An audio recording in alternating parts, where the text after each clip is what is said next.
Olá, plugados e plugadas! É a primeira vez que nos vemos por aqui? Se for, é um prazer poder conversar com você. Mas se você já é plugado de carteirinha, curte e compartilha o nosso conteúdo. Hoje o nosso tema é obesidade infantil.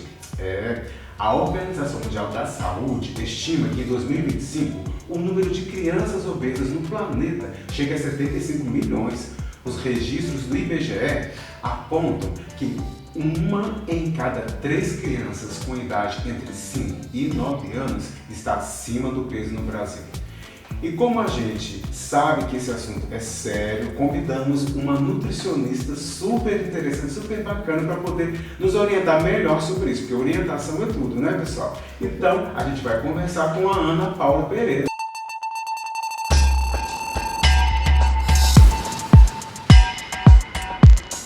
Olá, Ana, tudo bem? Olá, Domingos, tudo jóia com você? Tudo bem também. Que bom.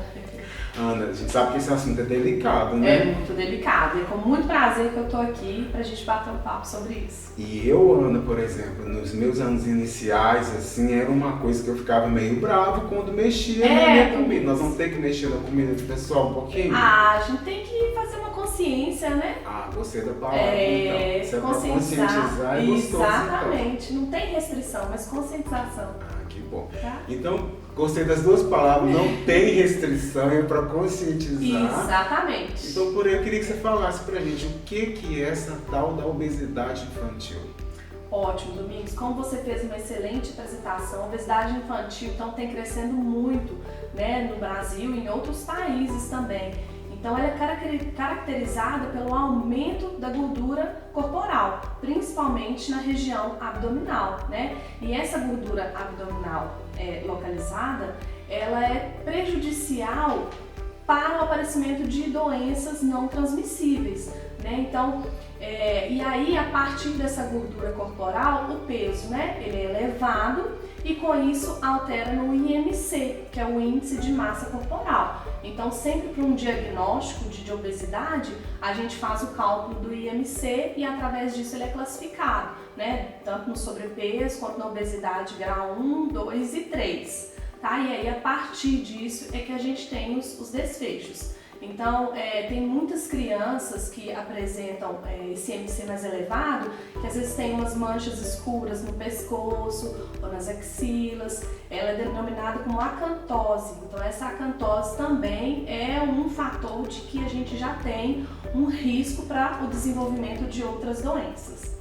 Como você já começou a citar riscos, então eu queria que você falasse um pouquinho mais. Me chamou a atenção esse, é um primeiro passo talvez que os pais podem já observar, né? Sim. Essas partes mais escuras do Isso, corpo, porque né? às vezes as famílias chegam até a gente achando que às vezes o filho não está fazendo uma boa higiene e já é uma característica de que o peso está elevado, né? Então às vezes a glicemia pode alterar também. Então os principais riscos, além dos físicos, né, que a gente tem toda a alteração metabólica da criança, né, da criança obesa, a gente tem os fatores emocionais que vai impactar na escola da criança, no convívio social. Ela pode sofrer, né, algum tipo de bullying e isso gera uma certa aversão a alguns alimentos, né, e tem até os casos de bulimia, anorexia, né, que desenvolve depois. Então, os riscos tem os físicos, né, e os emocionais. Então, as doenças não transmissíveis são decorrentes da obesidade. Então, a gente tem o diabetes, um colesterol mais aumentado, doenças hepáticas, até doenças renais. Então, tudo vai influenciar, porque o organismo está sobrecarregado. Então, com essa sobrecarga, os órgãos começam a surtir efeitos de que algo precisa mudar. Em adulto, a gente sabe que um dos efeitos, eu imagino, né, que tira essa dúvida com você, pode ser a hipertensão. Criança também pode ter hipertensão? Pode sim. A pressão mais aumentada, porque os alimentos que são mais de calorias vazias, chamamos, né, que favorecem o acúmulo da gordura corporal, eles são ricos em glutamato monossódico. E esse elemento é que faz a pressão arterial subir, né? Além, né, do excesso de sal, mas ele é um marcador principal. Aí você me deixou curioso, então, o que é gordura vazia? Caloria vazia. Isso. As calorias vazias são os alimentos que não nutrem, que não têm a função de nutrir. Mas a gente tem os chips, né? A gente tem o refrigerante, a gente tem os biscoitos recheados, que são ricos em gorduras saturadas, né? Tem esses embutidos também, os presuntos, apresuntados, e todos eles não têm a função de nutrir. Eles têm os alimentos que causam a inflamação no corpo, né? Que a gente caracteriza como a obesidade. Então, talvez esses alimentos aí são as principais causas da obesidade? Sim, Domingos. Esses alimentos são a principal causa, sim. Porque o problema é que eles têm um paladar agradável, né? Eles são mais palatáveis, sim. Porque é uma junção de temperos industrializados que, se a gente for preparar em casa, a gente não chega nesse sabor, né? A gente pode até usar o alho, o sal, os temperos naturais, mas a gente não consegue atingir esse sabor que tem nos biscoitos recheados, nos chips, né? Nos temperos industrializados. E isso chama muita atenção da criança, porque ela passa por, né, um salto, um desenvolvimento, e ela quer estar sempre comendo algo que agrada, algo que satisfaz, algo que melhora aquele momento ali. E aí, na praticidade, na correria do dia a dia, os pais, as famílias, né, acabam aumentando mais esse consumo, tanto para satisfazer a criança quanto na praticidade.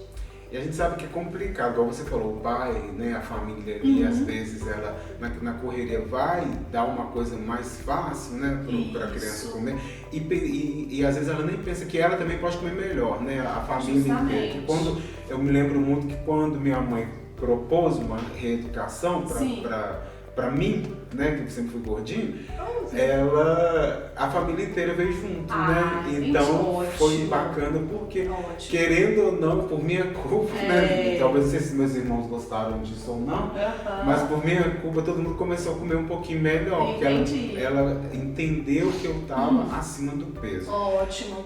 E aí eu queria que você falasse o papel da família nisso e tratamento, mano. Tem tratamento, como que eu acho que ser pai não tem bula. Sim, não é fácil. Não tem manual de instrução, né? É verdade. Aí como que trata isso, Ana? Que eu, igual você falou, essa questão emocional, eu sofria muito na escola com isso, porque a minha defesa, em vez de hoje eu sou muito argumentador, mas eu comia. Em vez de debater, que às vezes o pai talvez pode até ficar atento ao filho, né? Que ao invés da gente conversar ou de falar o que está acontecendo, eu comia para esquecer. E às vezes escondido, né? Associado a esses alimentos. O que acontece, Domingos? Então, não tem como a gente colocar essa criança, né, numa bolha. Falar assim, só você vai passar por uma reeducação alimentar. O exemplo que você teve na sua casa é o que a gente precisa com todas as famílias. Então não adianta a gente falar, o meu filho, ele não vai mais comer chips. Se chega o pai e come os chips na frente da criança. Então ele sofre mais com isso, porque ele fala, por que eu preciso e o meu pai não? Então essa consciência as famílias precisam ter, porque é num todo, é todo o contexto familiar, todos precisam aderir a uma boa alimentação. E falar que é fácil, Domingos? Não. Toda mudança gera uma reação. Então, o que acontece? O primeiro passo é começar. Vai ser fácil? Não, mas tem que começar, porque só arrumar desculpa não vai. Então é o seguinte, a gente vai eliminar da nossa prateleira, da nossa geladeira, esses alimentos industrializados. E aí a gente vem trazendo mais frutas, a gente vem trazendo mais legumes. Com isso a criança e a família ela vai conviver mais com esse ambiente saudável, porque a escola já faz uma consciência. A gente tem profissionais da saúde que atuam dentro das escolas e em casa as crianças vão reproduzir e vão levar para a escola o que eles estão aprendendo em casa. Então é um ciclo. Então quando elas vão convivendo mais com isso fica mais fácil. Então a mudança ela é necessária. E essa mudança faz parte do tratamento. Então, para tratar a obesidade infantil, não tem uma pílula mágica, não tem um remédio. é estilo de vida, é mudança do estilo de vida. Então a gente vai consumir alimentos mais saudáveis, a gente vai ter uma boa ingestão de água, a gente vai se movimentar mais, a gente vai praticar uma atividade física, né? Nem que seja um futebol na rua com os colegas ou um pedal com os pais, né? Andar de bicicleta. E isso já vai gerando impacto no corpo, porque a gente vai gastar mais calorias e consumir menos e de forma mais natural. E o que você está falando é muito importante também, que é aquela questão de ser reflexo, né, Ana? Exatamente. Os nossos filhos, eles aprendem com os nossos hábitos, né? Então, hábito arrasta. Então, se ele me vê consumindo, ele vai querer aquilo ali. É claro que cada um tem a sua peculiaridade, né? Às vezes um vai gostar de tomate, o outro gosta de cenoura. Lá em casa mesmo, meu filho mais velho, ele gosta de alface e o mais novo gosta de tomate. E tá tudo certo. É natural. Então, assim, cada um vai ter, mas dentro do saudável tem que escolher alguma coisa. E dentro dessa questão de tratamento, escolher também aquilo que o paladar, isso. Né? Não forçar. Talvez forçar, não, acho que não é uma tática boa. Não. Forçar não é legal, porque acaba gerando um estresse muito grande para a criança, porque ela vai ter que querer, ela vai consumir obrigado. E isso pode desencadear num adulto mais inseguro, né? Eu vejo hoje pacientes que às vezes falam que não tem uma boa alimentação porque na infância ele foi forçado, ele foi obrigado, que o chinelo estava do lado. Então forçar não é a solução. É cada dia, é um trabalhinho de formiguinha. É trazer mais as crianças para a cozinha, trazer as crianças pro varejão. Olha, filho, tem laranja, banana, maçã, manga. Quais as frutas que a gente vai levar? Porque quando a gente põe essa função para a criança, ele se sente importante e ele se sente responsável pela alimentação dele, porque cada um é responsável por aquilo que ele come, né? Então, assim, ele traz aquela responsabilidade e com isso ele consegue desenvolver melhor os bons hábitos, né? E acho que você já deve ter respondido muito essa pergunta, mas eu vou fazer ela novamente. Até porque me deu uma nova luz essa conversa com você sobre a pandemia, porque tem pessoas que acabaram que buscaram o mais prático para comer e a alimentação acabou sendo meio um vilão. Sim. Mas outras, ao viés ao contrário, resolveram levar a família para a horta. Né? Então resolveram, vamos plantar junto, a gente não pode ir na horta, vamos na feira, vamos plantar. Então tem famílias que buscaram uma consciência alimentar, mas talvez já tinham aquilo com elas, né? E como é que nós vamos continuar presos em casa? E a outra pensou, não, vamos comer o que é fácil, porque a mamãe está cansada, está estressada, porque a gente é ser humano, né? Então a gente cansa também, se a criança cansou de ficar isolada, imagina a gente, e vice-versa. Justamente. Né? Então, eu queria que você falasse um pouquinho desse assunto que já você deve ter falado muito. Não, claro! Domingos, a pandemia, ela gerou um estresse muito grande. Então, tanto para nós adultos quanto para as crianças, porque eles não poderiam sair de casa, não poderiam encontrar com os colegas que eles gostavam. Então, eles ficaram mais quietos. E com isso, gastando menos calorias, né? Não movimentava. Então, era mais sentado, mais deitado e normalmente de frente para a tela. E aí, a alimentação sendo mais prática, esses alimentos mais industrializados, favoreceu sim o acúmulo de peso. Porque algumas famílias continuaram trabalhando, né, no home office, e aí a tensão de estar em casa e ainda participar 100% da educação e da alimentação, isso gerava um conflito. Então o prático, às vezes, na hora era o mais fácil, né? Só que aí a gente vê os impactos disso. E plantar sempre é interessante, né? Que a gente traz a criança para o natural.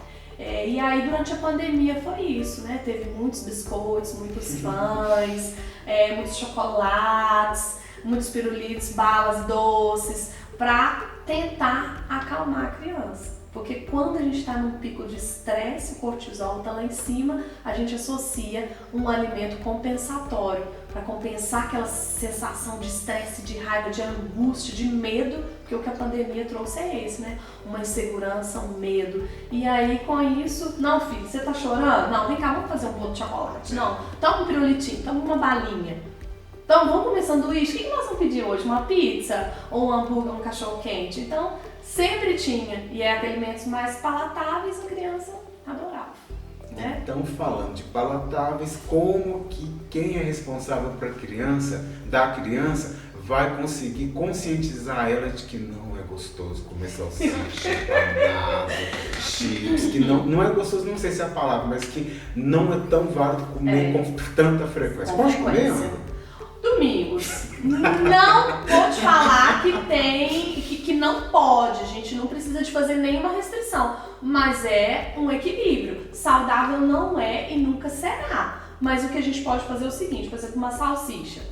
Você vai, quando for preparar, ferventa ela ali e coloca cenoura junto. Então você usa 2 cenouras e 2 salsichas. E aí com o tempo você vai usar 3 cenouras e 1 salsicha. Vai fazendo esse equilíbrio, porque a criança com aquele molho vermelho ali, às vezes um milho, ela vai achar que é o cachorro quente, né? E a gente vai conversar. Ô filho, tudo é conversa. Meu filho, olha, a gente vai passar por uma mudança, toda a família, porque a gente está vendo que você não tem tanta disposição, talvez não consegue correr com facilidade, e aí a gente vai diminuir o consumo desses alimentos industrializados. Então, quanto menos pacotinho aqui em casa, vai ser melhor. A gente vai trazer uma alimentação mais natural. É conversar com a criança e com o tempo ir fazendo esse desmame desses industrializados. Então, ter bastante frutas, legumes, verduras, ovos, carnes. Então, quero comer um hambúrguer? Vamos comer. Mas nós vamos no açougue, vamos comprar a carne moída, fazer o bife de hambúrguer e fazer em casa. Porque quando a gente cozinha mais em casa, a gente tem controle do que a gente está usando, dos temperos que a gente utiliza, do modo de preparo. E aí não tem risco de contaminação, não tem risco de estar ingerindo algo que a gente não saiba, né? E é isso a criança ama, né? Você compra o pão, o queijo, né? Evita maionese e tudo, mas dá para fazer molhinhos naturais, à base de iogurte, abacate. E a gente coloca ali naquele bifão de hambúrguer e coloca delicioso, alface, tomate, tudo é a conscientização. A gente vai trazer eles e mostrar que o que saudável também pode ser gostoso. Sim. Saudável não precisa ser ruim, né? É saboroso, mas tem que fazer o desmame, porque quanto mais exposição à língua a gente tem desses alimentos industrializados, mais a gente vai pedir ele. Então, porque aí a gente chupa uma laranja e fala, nossa, mas essa laranja tá muito sem graça, eu prefiro um suco de laranja. O que acontece é isso, eles não querem comer o morango, mas querem um suco de caixinha de morango. Não, peraí, nós vamos fazer o suco natural aqui em casa para te mostrar. E aí é interessante usar estratégias de congelamento, métodos de conservação que tornam essa rotina familiar mais prática. Porque hoje em dia a gente consegue congelar boa parte dos alimentos, consegue manter refrigerado, tudo está dentro de um planejamento. E aí o primeiro passo para começar é procurar um profissional, né? Procurar um profissional nutricionista que vai orientar e conseguir adequar a rotina da família. Não vale só ficar procurando no YouTube, né? Melhor ter uma pessoa que oriente, né? Hoje em dia, técnico, né? As redes sociais, elas nos ajudam muito, mas também tem que ter uma peneira ali. Cada um é um, né? Exatamente. O que funciona na vida do Domingos, às vezes não é o que funciona na minha casa. Então, cada família é diferente e absorver o que as redes sociais trazem hoje é o principal, né? Mas buscar um profissional dá um norte muito bom. Agora eu vou te colocar numa saia justa. Ah, meu Deus do céu! Você falou muito da casa, né, de fazer comida em casa, de preparar os alimentos o máximo que puder, dentro de casa. E quando eu deixo com a avó, com a prima, com a tia, como é que a gente pode tentar, pelo menos tentar trabalhar isso, Ana? Né? Aí vai na base do bom senso e da conversa.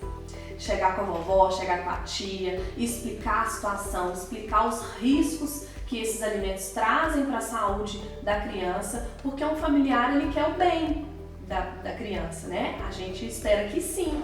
Então, trazer essa consciência e explicar, olha, não vamos restringir o consumo de doce, mais uma vez por semana. Então, se ele ficou a semana toda com a avó, com a tia, na sexta-feira ou na quarta-feira, a gente oferta uma opção de doce. Né? Não precisa deixar a criança também, que ela não precisa de fazer dieta, né? Ela não precisa de passar por uma restrição, mas só a conscientização. E levar o que a criança gosta. Levar um iogurte com frutas, levar o suco natural, levar os lanches que ela tem mais de habitual. E sempre conversar. Uma boa conversa, ela surte muitos resultados. E acho que também a família criar uma empatia, né? A mãe traz tudo, mas peraí, ela tá levando até para facilitar, né? Exatamente. Para ajudar a ter uma conveniência para quem está cuidando da criança também. Com a rotina da criança, o que ele tem de mais habitual. Mas isso é um desafio muito grande, Domingos, porque a obesidade ela é um problema de saúde pública. Então, não é fácil, mas tem que conversar e tem que conscientizar todo mundo que está em volta dessa criança obesa, que vai surtir muitos efeitos na vida dela. Né? É bem traumático, né? É traumático. Muito. É um assunto muito sério. Precisa de muita atenção, tem tido muita atenção ao longo desses anos, mas é uma coisa que a gente tem que tratar ao pé da risca mesmo. Porque a criança a gente tem que educar ali para que ela seja um adulto saudável, né? Um adulto saudável tanto na alimentação quanto, né, na saúde em si.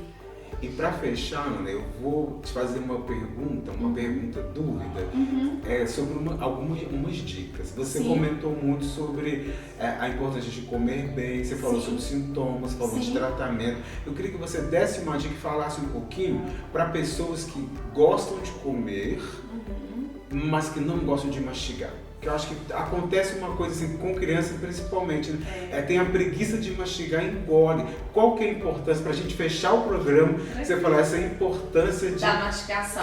Como um toquinho, se você quiser dar até mais alguma outra dica, mas que nessa conversa me veio uma lembrança até de que eu, né, uma coisa pessoal, não gosto muito de comer carne, porque eu não gosto de ficar mastigando muitas horas a carne. Entendi. Então eu prefiro evitar às vezes comê-la do que ficar mastigando. E acho que talvez isso foi um reflexo na minha infância da também. Sua infância, de querer comer e não pensar no que eu tô mastigando. Às vezes estava comendo algum alimento que você não gostava e só engolir para não sentir aquele sabor, né? Isso acontece porque, né, com a rotina mais agitada, a gente acelera as crianças para comerem rápido. A gente está atrasado, a gente precisa fazer isso, come rápido. E aí a criança não mastiga mesmo. E o que é o impacto disso na saúde? Porque os dentes foram feitos mesmo para mastigar e a saliva, que tem amilase, é feita para já começar essa digestão. Então, quando a gente mastiga muito rápido, o alimento, né, passa pelo esôfago até chegar no estômago, gera mais tempo para fazer essa digestão e a gente não tem uma comunicação entre o estômago e o cérebro. Então vai comer a mais do que precisa. Então se com um prato do almoço eu estaria satisfeito, se eu vou muito rápido, eu não vou sentir o sabor do alimento e eu vou comer mais. Então uma dica para mastigar e comer devagar é pausar o talher sobre a mesa. Então o prato está aqui, os garfos, coloquei o alimento na boca, pausei o talher, vou mastigando. Coloquei a comida de novo, pauso o talher na mesa e vou mastigando. Então isso vai ser um hábito a ser trabalhado, mas que funciona. Para adultos, o uso do guardanapo é interessante. Então pôs a comida na boca, pegou um guardanapo, limpou ali, esperou, mastigou. E para melhorar essa consistência dos alimentos, quando se tem uma aversão à mastigação, o cozimento. Então na carne, você não consegue mastigar muito bem, faz uma carne mais cozida, prefiro uma carne de primeira, que é mais macinha, e cozinha bem cozidinha, que aí você consegue mastigar melhor. O que acontece com as crianças, que às vezes eles preferem beber e às vezes comer os alimentos mais pastosos para não mastigar mesmo. Isso a gente pode facilitar com uma fruta, ao invés de entregar uma maçã para a criança, a gente pica a maçã, coloca num prato que ela gosta ou numa vasilhinha que ela tem afeto e oferta para ela, porque aí pequenos pedacinhos ela consegue mastigar.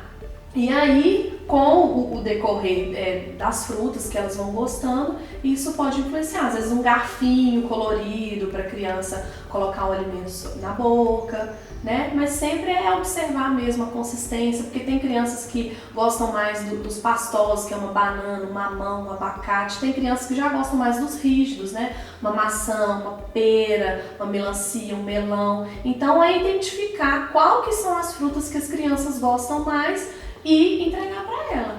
Ah, minha filha não gosta de melão, vou fazer um suco de melão. Né? Então, trazer ela, falei, não, vem cá, vamos cortar o melão, experimenta, cheira o melão e ir fazendo essa introdução, né? É claro que o suco ele vai ser a ponte para chegar na fruta, mas sempre quando a gente der a fruta in natura é o melhor. Ana Paula, acho que a gente fechou o programa, a gente tem um bate-papo gostoso e para principalmente a gente conscientizar que não é tão difícil, basta começar, exatamente. Né? E é ter todo mundo junto, eu acho, principalmente. Justamente, né? Toda a família, né? Conscientizar todo mundo e conversar, trazer para o varejão, trazer para o supermercado e falar, ó, não vou comer, mas eu não vou comprar hoje, mas no final de semana às vezes eu compro, um dia na semana eu compro. Eu sempre falo com os meus filhos, no supermercado tem aquelas gôndolas assim do lado, cheio de atrativos, e a indústria brasileira faz isso, muitas cores, né, para que eles comprarem. Não, isso aqui não é pra gente não, hoje não é o momento. Aí quando for o dia que a família optar em ofertar, escolher sempre a fonte mais natural. Muito obrigado, Ana. Por nada, Domingos, é sempre um prazer. Tudo meu. Obrigada. Encerramos esse plugado por aqui. Nossa intenção não é deixar pais, mães, avós preocupados, mas acender aquela famosa luzinha do pode, não pode, reforçando um diálogo aberto, como a Ana falou. Eu e a Ana vamos ficando por aqui, né, Ana? Olha, espero que você goste do programa, comente. Se viu algum assunto que você não entendeu ou algum assunto que você acha que a gente precisa reforçar, comenta aí, faz um comentário que a gente traz esse assunto, tá bom? Muito obrigado pela sua atenção e até o próximo plugado.